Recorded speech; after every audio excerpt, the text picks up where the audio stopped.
આજના ડિજિટલ યુગમાં માહિતી જ્યાં માત્ર એક ક્લિક ઉપર ઉપલબ્ધ છે, ત્યાં વાંચનની ઊંડાઈ, વિચાર કરવાની ક્ષમતા અને સંસ્કાર આપવાની તાકાત આજે પણ પુસ્તકો અને લાઇબ્રેરીઓમાં સચવાઈ રહી છે.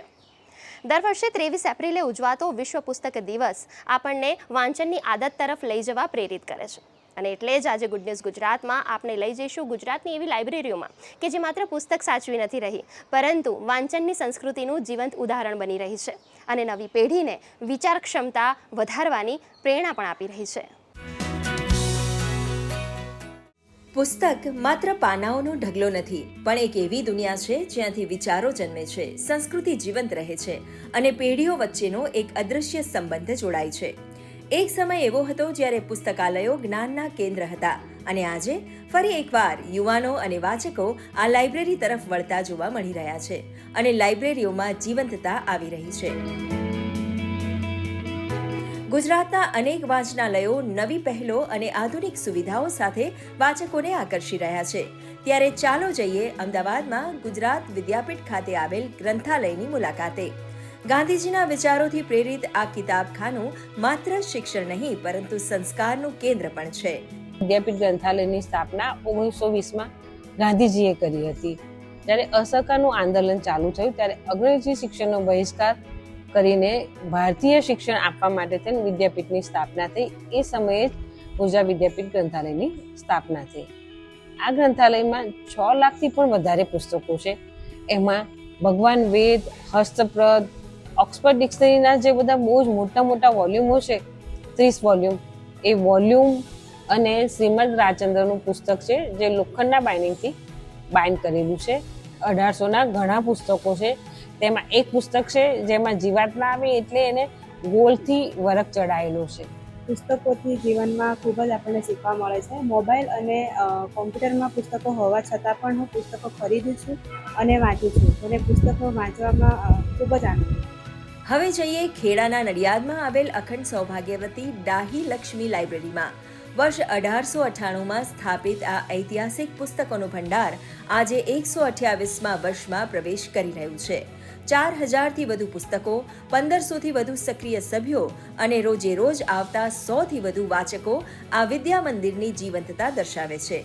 અહીં 700 વર્ષ જૂની હસ્તપ્રતોનો અનમોલ ખજાનો છે, જેમાં પ્રાકૃત, અપભ્રંશ અને સંસ્કૃત ભાષાના ગ્રંથોનો સમાવેશ થાય છે અને બાળ વિભાગ, ગ્રંથોનો પંથ જેવા કાર્યક્રમો અને અક્ષરદેય યોજના જેવી અનોખી પહેલ દ્વારા વાંચન સંસ્કૃતિને નવી દિશા મળી છે. 30 વર્ષથી લાઇબ્રેરીમાં જોબ કરું છું. અહીં 50,000 ઉપર પુસ્તકો છે. કમી કરતાં અમારી પાસે 40,000 પુસ્તકો નીકળી શકે છે એ રીતે.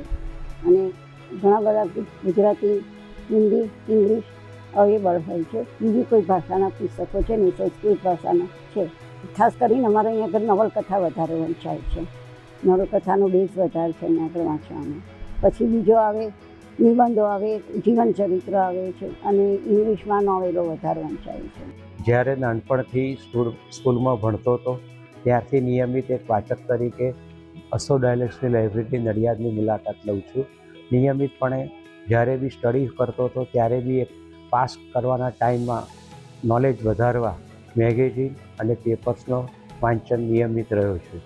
હવે વાત કરીએ આણંદની સેન્ટ્રલ લાઇબ્રેરીની, જે છે જ્ઞાન, પરંપરા અને આધુનિકતાનો અદ્ભુત સમન્વય. વર્ષ 1955માં સ્થાપિત આ જ્ઞાન ભંડારનું ઉદ્ઘાટન ભારતના પૂર્વ પ્રધાનમંત્રી લાલ બહાદુર શાસ્ત્રીએ કર્યું હતું. અહીં ડિજિટલ રિસોર્સ, ઈ લાઇબ્રેરી સાથે અહીં પ્રકાશિત થયેલો જ્ઞાન ગંગોત્રી નામનો 30 ખંડનો વિશ્વકોશ ગુજરાતી ભાષામાં જ્ઞાનનો અનમોલ ખજાનો છે. સમાજના દરેક વર્ગને ધ્યાનમાં રાખીને આ લાઇબ્રેરીમાં દિવ્યાંગજનો માટે કીબો સ્કેનર જેવી આધુનિક સુવિધા ઉપલબ્ધ છે, જેના દ્વારા વિશ્વની કોઈ પણ ભાષાના પુસ્તકોને તેઓ ઓડિયો સ્વરૂપમાં સાંભળી શકે છે. ડિજિટલ યુગ જે ચાલે છે, બરાબર, એમાં લોકો ફરી પાછા પુસ્તકો તરફ વળી રહ્યા છે અને એના ઘણા ડેટા કાલે આવ્યા છે. વિશ્વમાં જે અમેરિકામાં અત્યારે સૌથી વધારે ઉપયોગ થયો તો હાર્ડ કોપીનો ઉપયોગ થયો છે, મતલબ સોફ્ટ કોપી કરતાં હાર્ડ કોપીનો વધારે ઉપયોગ થયો છે.